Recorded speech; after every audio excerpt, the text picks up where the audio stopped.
Welcome to the real Ramblers movie talk for fanatics. The real Ramblers movie talk for fanatics. And now your hosts, Bill and Lee Howard. Hello, and welcome to the Real Ramblers. I'm Bill. This is Lee. Dr. Stephen Brule. Stop! I'm not going to do it. Don't it's that do character. that. It's that. I'm Lee. I'm not. I'm not going to check it out. That sounded like Arnold Schwarzenegger. All right, so welcome to the Real Ramblers. Today we are talking about a absolute insane film series that just had its latest installment this summer, starring the incomparable Tom Cruise. It's the Mission Impossible series. Ba, ba, bang, bang, ding, dong. Do I have to do the themes for everything yes, now? do themes Zip, zap, every episode. bling, That bang. would be great. I can't wait till we get to one that doesn't have a theme. You're going to have make to it like, okay, and Lee, now do the score to Remains of the Day. Yeah. Well, that- Remaining of the day. Fucking drama movie. All right. Okay, Mission Impossible. So, Mission Impossible. This series obviously was a television series in the 60s.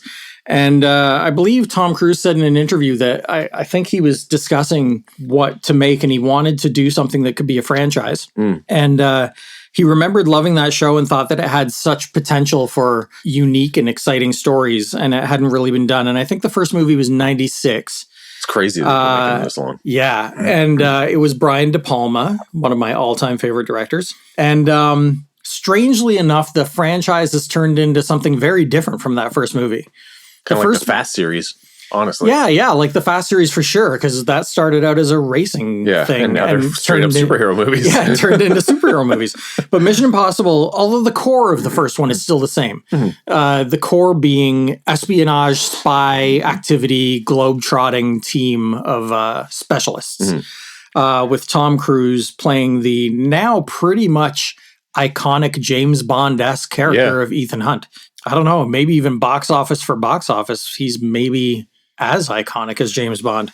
Super possible. So the first one was filled with kind of that imaginative stuff from the series that's just on that edge of unbelievability and non-reality, like the masks, where you put on a mask and you look exactly like somebody else. Well, it's funny because I was going to try and rewatch all of them before this, just as a refresher. And I only got to, just because of time and stuff like that, I only got to like halfway into 3, but then I just there's YouTube videos that are like this movie in 4 minutes just to kind of refresh my brain.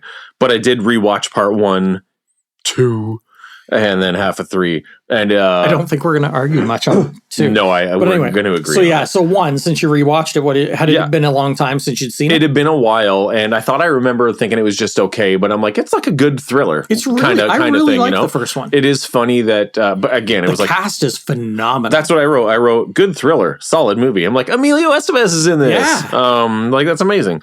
We don't see enough of that guy. He had that great scene in the elevator shaft, right? Yeah. He was like the tech guy. Yeah, he was their tech guy. He was kind of like what Simon Pegg eventually became. Yeah, and they killed like everybody. Yeah. But it's funny. Spoiler alert. Yeah. Oh no, it came out in 96, you sons of bitches. It's been on my list for 20 years. God damn you, Real Ramblers. We have like made one villain or like one enemy out there. We're the Spoiler Ramblers. But yeah, it's like you look at the technology, like now they do the mask technology looks exactly, but it's like you watch the first movie and it's like, oh, that's Tom Cruise in makeup. Like they actually put prosthetics to look like another guy, but it's like, it looks really obvious, like on fucking... And yet it was still cool. It was still cool, yeah, but it's like just... if you passed him in now, the mall, you wouldn't have been like, that's Tom Cruise in a mask. No. But looking at it now, it's like on Undercover Boss when like the big CEO puts on like a fucking cheap... Yeah, like a cheap Spirit Halloween wig, and it's like, oh, I'm Daryl, I'm new here. It's like, you're the CEO. Yeah. Bad wig. Anyway, it's still like a totally solid movie, you know? Yeah, it's different than what they've become because this was more like trademark De Palma direction and stuff. It was more like kind of spy thriller as opposed to action movie. It wasn't an action movie. No, but still solid. Yeah. I really enjoyed it. Yeah. So that movie was a big hit. And kicked off the sequels, and they were like, if we're going to turn this into more of an action series, who should we get? Maybe one of the greatest action directors of all time, Mr. John Woo, who I adore. Hard Boiled and The Killer. I mean, compete with stuff like The Raid as like the best action movies of all time. Yeah, on paper, it was a smart move. Yeah, and I don't think it was his fault. His direction was cool in it. I think whoever wrote it was their fault. It felt very dated to watch it. Like, but I remember it felt dated when it came out. It did. He had that long hair, and they were like, let's make him look emo or something. Yeah, and they were like, who is big in music right now that we can get to do the music? Limp Bizkit. Tell me what you're going to do now. There's so many things in 2 that I hate. Yeah. I think the pacing's bad. The action's bad. The scene where he's doing the car chase with Thandie Newton. Yeah. And then they do they're spin staring out. at each other. As their cars are spinning out on a cliffside road, they're like looking into each other's eyes. Really dumb. And then her car goes over. That's John Woo's fault. And then, that's like 90s John Woo. Yeah. And then it's like she jumps into his car, and this car is still teetering on the edge. Yeah. And they're like holding each other, looking at each other, like, you are about to die. It's dumb. Dum-dums. And then the other thing that I hated was the big fight with the bad guy at the end. Oh, yeah. And it's like they're doing this fancy fight, and the guy wins because Ethan wins because he hits his head on a rock or something.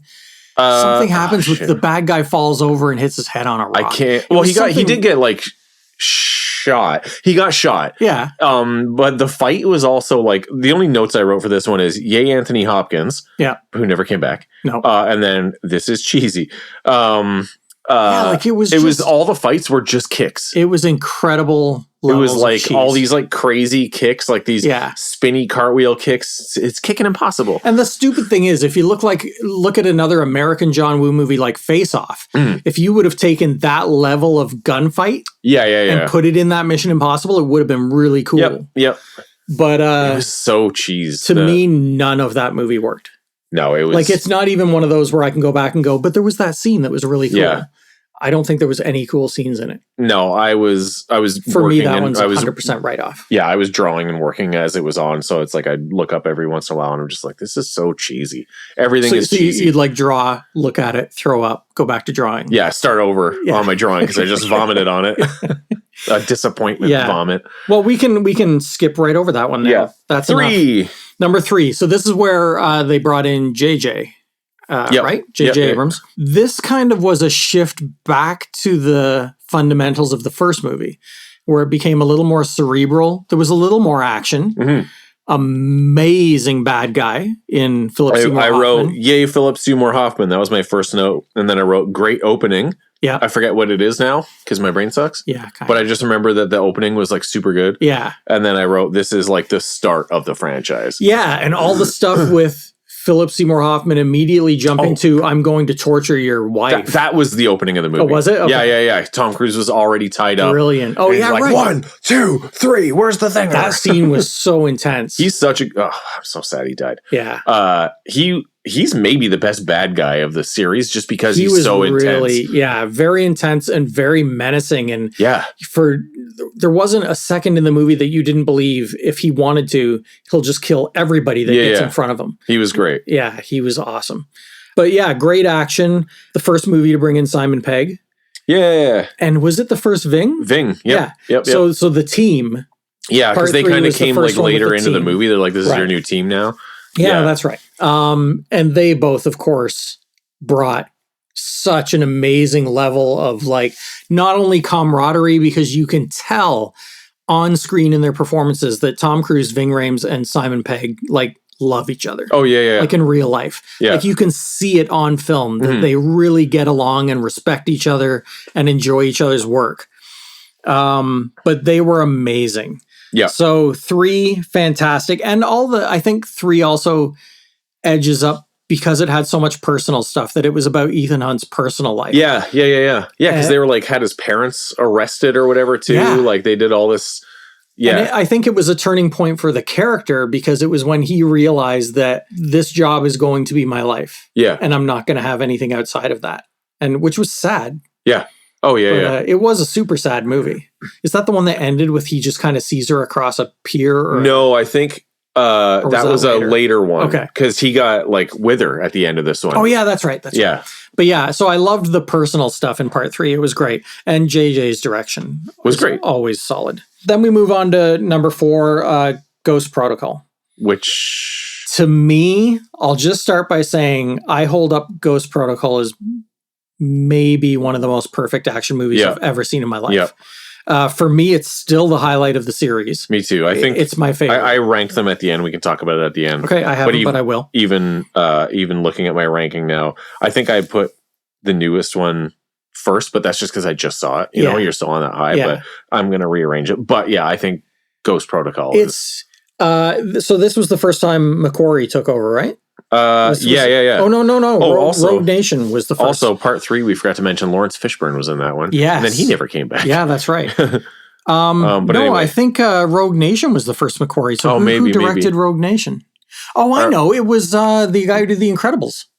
Oh, Brad Bird. Yeah, it was Brad Bird. Who did, not Ghost Protocol.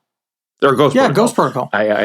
Yeah. And dude should be doing more live action. Oh my God, it was amazing. Action movies. Like the whole movie was... Yeah, the pacing was amazing. The level of action, incredible.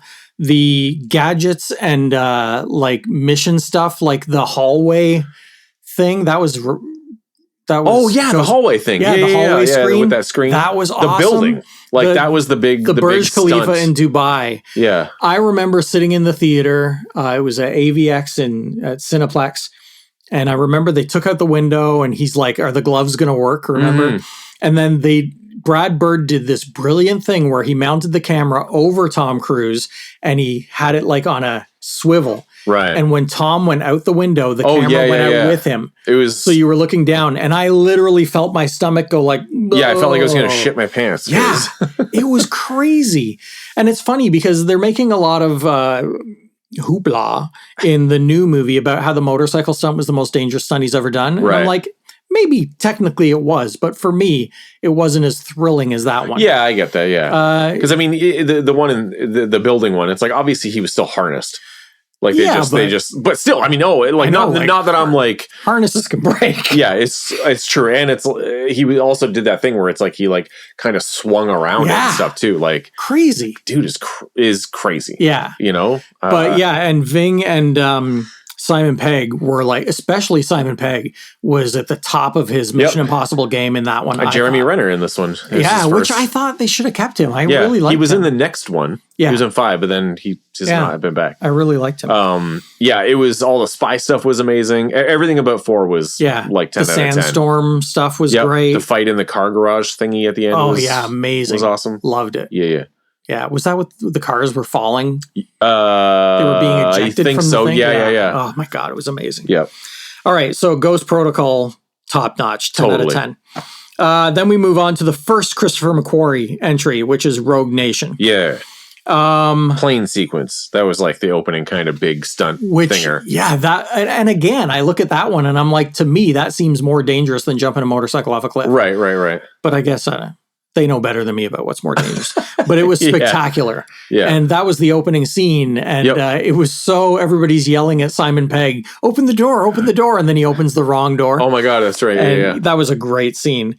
Rogue Nation as a whole, absolutely loved it. Yep. Really great action scenes. The first time we see Rebecca Ferguson. Yeah, who's amazing. Amazing. Yeah, she's the best. She's Baldwin's quickly becoming one of my she's incredible. all-time favorite actresses. Yeah. Right, Jay? Yep. Yeah, so that one. And like you said, Renner was back, which was great. Yep. And he had a little more to do in this one than in the last one. But spectacular. The story was great. And was this the first one with, what's his face as the villain? The British guy who ended up coming back in the next one. Oh, yep, it is. Yeah, I can't remember his name, but again, we'll address him in the character episode because he is amazing. He's great, too. And so intense. Yeah. And I think Rogue Nation was the one, I know it is, the one where at the beginning he goes to a record store to get his mission. Right. And he goes in the listening booth and then he finds out that the bad guy organization has infiltrated. Oh my God, that's right. The and IMF. The smoke and the... Yeah, and they try and kill him. Yep. So that's great. And the villain was top-notch villain, like scary, very Alec Baldwin was in it. And he was great too. And they played Baldwin great that you thought he was against them and then he was with them. And then he died. Yeah, it was great. Then we kick it up to Fallout.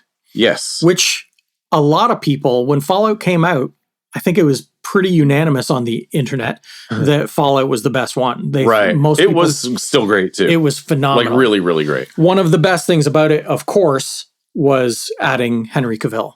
Yeah, he was good in this. I loved his character. I always love hearing them tell the story about the arm reloading. Oh yeah, the bathroom fight. Yeah, and how he was really just stretching his arms. Yeah, and everybody was like, "Do it, we love it! Oh my god!" And he's like, "What?"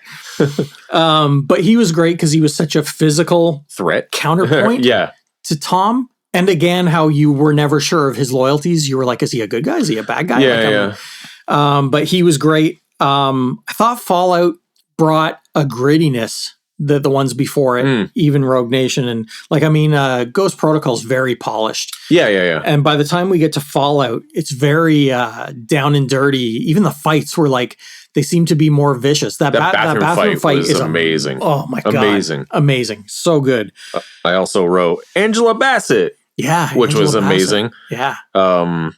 And then Cavill, and then the bad guy returns again from the last one. It's the only returning bad guy in the whole series, so that's awesome. Yeah, it was pretty cool. But yeah, again, and McQuarrie at this point is just starting to do that ratcheting up of stunts and being like, what else can we do? Yeah, that's gonna was there really big stunt in this? I can't remember. There's always kind of the big Fallout stunt. Was this the one where he broke his foot too? When he jumped across. I think so, across the buildings. The building, yeah. Yeah, there was a big stunt. Why can't I remember? Oh, it was the motorcycle thing. There was a huge motorcycle chase. Okay. Or was that Rogue Nation? Oh, now my brain's... Man, because see, all the McQuarrie ones to me feel like a 6-hour movie. Yeah. But anyway, if it was Rogue Nation, there's a motorcycle chase that is phenomenal. And it ends with him, he thinks because Rebecca Ferguson's in this one too. Yeah, and he hits a car and Tom flies off the motorcycle. Oh, right. And in one of them had that bridge thing where he got injured too. A missile hits the bridge and Tom hits a car. Broke boom. Ribs in that scene. Yeah. Also this one, Vanessa Kirby, she was in this one. Yes. And she's also great. Yeah. And then she came back amazing. in the new one. Yeah. So we can move on. We're leaving. We're kind of rushing through these because we want to leave a good amount of time for this new one. Which I just saw yesterday. Yes. Okay, one thing I find funny, I was watching an interview with Rebecca Ferguson and Simon Pegg talking about making the movie. And the interviewer said, so at what point, when you were reading the script, were you like, this is really something special? And they both laughed. And then they're like, we don't get scripts. Huh. And the interviewer's like, excuse me? And both of them were like, no, all of the Christopher McQuarrie movies don't have scripts. That's weird. McQuarrie and Tom meticulously work out the stunts. Right. And then on set, I found this unbelievable. On set, McQuarrie links the stunts with the story day to day. Weird. That's crazy. And it they seems give like them, it'd be hard to work that way. Yeah, but all of them say they love it because apparently McQuarrie is so structured and such a great problem solver that he finds working that way the best.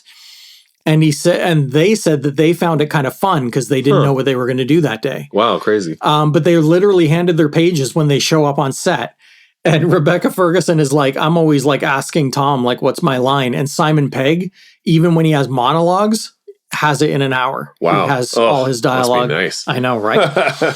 But when I heard that, I'm like, that could explain why the McQuarrie ones seem to have breathless pace. Yeah. You know what I mean? Yeah, they clip along so fast.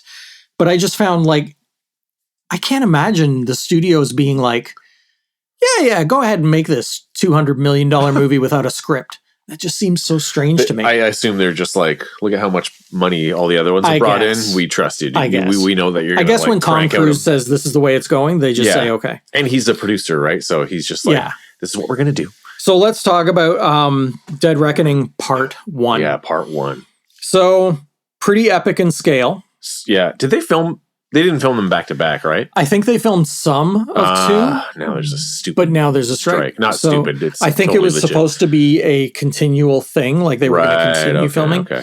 But I think they've done some of it. Yeah, so pretty epic stuff. The car chase with Haley Atwell might rank up with like Ronin and French crazy. Connection, and as like one of the greatest car chases of all time. Amazing. Also, it was super funny when they got in that little tiny yellow car. Yeah, so funny. And it's funny. Again, I watched a lot of interviews for this movie because they did a lot of promoting. But Haley Atwell said that she thinks Tom Cruise's greatest stunt was being the passenger while she was driving, because she's like, imagine being this guy who does all these stunts and you have to just sit there, and let somebody else do it. That's so funny. Yeah. She's such an amazing addition too. She's fantastic. I love her. Yeah. But that car chase is next level. And then the train scene, well, story-wise, let's just talk about the story first. The fact that this is setting up a huge storyline that feels like I don't know if they're planning on making any past Dead Reckoning. Is I don't this know. supposed to be like the end of the series? I don't know. I mean, you know what's bonkers to me is that Tom Cruise was 61 when he filmed this. Yeah. That is insane for starters. Yeah. And it's like he can only do this for so long, I guess, right? Yeah. But so I don't know. Because it feels like a finale. Kind of, yeah. It feels like they're wrapping things up. So I don't know if they are. But the whole story to me has that feel of an end game where it's a big story they're going to wrap up in 2 movies. It's heavy. The story's heavier than the other movies. Yeah. It felt way more serious than the other movies. Even when they injected the humor with Simon Pegg or whatever, I still thought this movie felt like uber serious. Like it had more, what's the word? Gravitas? Sure. No, more of like not more of a threat, but more of a, you know what I mean? Like there was more stakes, I guess, is what I'm trying to say. Yeah. It just felt more, instead of just like, oh, we just got to get this bomb and disarm it or whatever. Yeah, it's just like, this is a world ending kind of thing. Yeah. It definitely seems more on a Bond scale. Yeah. And almost a little like sci-fi-ish in a way with like, this thing's becoming sentient, this AI and stuff. I'm like, I didn't expect that. Yeah. Weird. But a smart move with everything that's going on in real life with AI.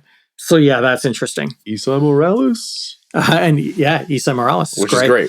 And then the train scene. And it's funny. I don't know if that was insane. It was insane. I don't know if you've played the Uncharted games. I don't think you have. There's more of a Pac-Man guy. Pong. In Uncharted 3, I think, there's a huge train sequence. And the funny thing is, it's super similar. Is it really? To this. And I've seen a couple articles being like, hey, the guy who created this Uncharted game is like, as a nice change, he isn't like, they stole it from me. He's like, wow, I'm honored that they might have got some inspiration from what we did in the game. But it had the same thing. It had the cars hanging and them climbing up it. Oh, wow, crazy. And then the car dropping and climbing to the next one. That was insane. It was super. It was crazy. There was a lot of times where we were both like, just not, I mean, I don't assume Tom Cruise's character is going to die in this, obviously, right? But still, like the danger the other of everything, might. you just don't know exactly. Yeah. So, it was like a thrilling movie. It was the summer of train sequences with Dial of Destiny in this one. But that scene was just nuts. I did come out of the movie. This will be controversial for everybody that loves it. Oh my I came God. out of this one thinking it didn't have as good of a pace or as much action. Really? As the past couple ones. Huh. The action scenes it did have were epic and huge and long. Yeah. But it felt to me like it didn't have as many of them, despite being a really long movie. Maybe because it's a two-parter. Maybe. And also maybe it's the overwhelmingness of when I saw it for the first time, right? Yeah, Maybe it's one where I have to see it again to kind of fall more comfortably into the pacing. I'm like that with a lot of big movies where, especially if I'm like looking forward to it on my first viewing, it's almost like too much to take in and process. Yeah. Because you're just trying to like pay attention to the story, pay attention to the actors and the action, and just for my brain, just trying to pay attention in general because my and they're mind long. hard. It's not like you're like soaking in a 90-minute movie. You're soaking in this super like what was it 245 or something like that. I don't know, so but I know that I lot. drank my drink quick and had to pee about 40 minutes in. Of course, because I'm an idiot. That's and standard, I'm thirsty though, for you, isn't it? Yeah, I'm always thirsty. I like drinks, but it's amazing, and I loved it, and I can't wait for the second part because I have. The funny thing is, the setup is I literally have no idea where this is going to go. Yeah, same. Like, what is the movie going to end with? AI takes over the world? Like, like, how are they going to stop? How do you fight it? Yeah. How's Ethan Hunt? It's gonna. Is he going to put a mask on and fight AI? Like, I don't understand how they're going to wrap up that story. Maybe they're going to tie it into the Lawnmower Man. Continue. I like where this is going. Yeah, Jeff Fahey will be in part 2 as Job. Right. The simpleton. McCory, I'm hoping, is going to bring back the YTV graphics. I hope so. Yeah. I hope so. I hope so too. That would be great. Mm-hmm. And I think these movies are all a prequel to The Lawnmower Man. We can only hope. I've always thought, Lawnmower Man I really enjoy, actually. And I watched it again, I don't know, a year or so ago. Did you? Yeah. And all that I could think is, oh my God, somebody should do a new cut and just replace the stuff that's in the VR. Like, wouldn't that be cool? Yeah, but replace it with new CG. Because it looks so cool. funny. Like the CGI it's stuff terrible. is it's all like polygons. And stuff. Like, it's horrible. It's like that Community episode. But the other stuff is cool. The stuff with Joe becoming like this superhero, sure. it's fun. It's fun. Yeah. But anyway. Yeah. So I have no idea where they're going with part 2, and I'm really, really dying to find out how they're going to fight AI. Yeah. I just don't get how that's going to work. Yeah. So everybody, but I have faith in them. And it was such a big cast because Palm. Oh, what's your last name? Palm. Clementif was amazing. Amazing. Thank you for bringing that up because I didn't write that in my notes and I forgot. I love Mantis in the Guardians movies. Like she's one of my favorites. She's so funny and so like genuine and heartfelt. And then I saw an interview with her and I'm like, she talks like that. Like that's her voice. I always assumed it was the character. This amazing interview that you should, and you, gentle viewers, should look up. And it was like a prank thing. She had an earpiece in. I saw it. Did you? Simon Pegg was feeding her lines. Amazing. Like, are you a millennial? I hate millennials. Yeah, and then she's like, a millennial killed my dog. The interviewer was totally like, what the fuck am I supposed to do with this? My little impersonation there wasn't bad. It was good. Maybe you should do the sign out. Tune into Real Ramblers next time. He almost has a hint of Bjork in it. It did. I'm not proud. In my gardens. I'm not proud of that. Secrets about mountains and clouds. Oh my God. Oh, but anyway, I love her in Guardians, and in this, it's funny to see her transition from like the kindest, nicest character to like one of the most unstoppable, insane bad guys. Yeah. When she's driving that truck and like yelling and laughing. Oh man, and so good. And that fight, that narrow alleyway fight was great. And I saw again in an interview with her, she said that she would love to do more action movies, and I hope she does. Yeah. Well, she I guarantee, phenomenal, because James Gunn really likes working with the same people, which is great. And a lot of people shit on him for that, but I'm like, every director does that. Yeah. You know what I mean? Look at Scorsese. Yeah, Tarantino. All of them do. So I love that. Shut up, Snyder cult fans. Anyway, I'm sure he'll put her in something in the new DC, and I'm all for it. Like, coming off of Guardians 3 and this, her career is going to go. Yeah, she's amazing. She's I so love her. Good. Yeah. Wow. That about wraps it up. Nice. Okay. So, Mission Impossible. If you what? I was gonna say, apart from part 2, there's like not really a stinker in the bunch. No, it's a really solid series. Yeah, like you really can't go wrong. So skip part 2, go back and revisit all the other ones, and you're just soak it. What? You're ranking? Do you want to try and rank them? Yeah, we can rank. Okay, Jay can edit out a few minutes to make this fit. Yeah.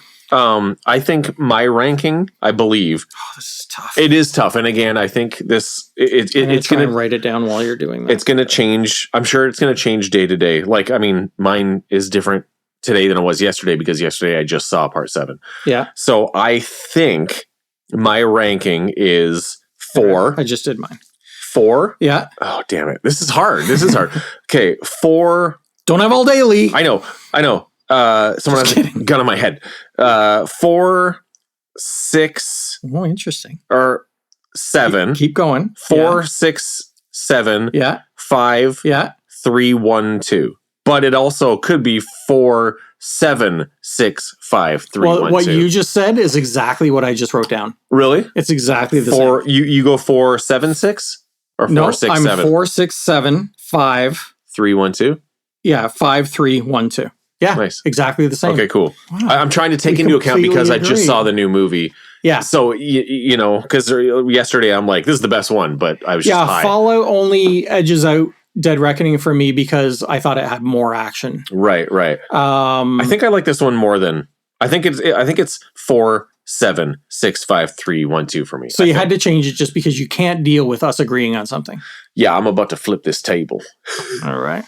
Go ahead and flip it. No, that was Marilyn Monroe. I lost it now. What the fuck was that? Was that supposed to be? Shut up. I thought that was Shut up. I thought that was Edit that out. I thought that was the church lady. Go ahead and flip it. Special.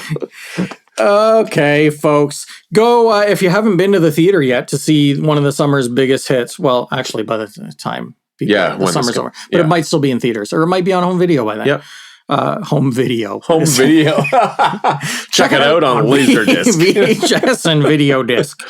Yeah, so check them out. Support these big movies as well as the indie movies because, hell, Tom Cruise puts a lot of work into this for you. Mm-hmm. So regardless of what you think of him, enjoy the movies. Mm-hmm. And enjoy The Real Ramblers and tune in next time. Yeah. That was a great segue. That was good. Yeah. Oh God, my outro, I'm Michael Caine, and I like Real Ramblers. If you don't, you're probably racist. He's going to say racist. What the? I don't know. All right, folks. We'll see you next time on The Real Ramblers. Thanks for tuning in. Bye. Thanks for listening to The Real Ramblers. Follow us on Instagram at Real Ramblers. That's REEL Ramblers. And you can follow Lee at LeeHoward_art and Bill at JustTheBill1138.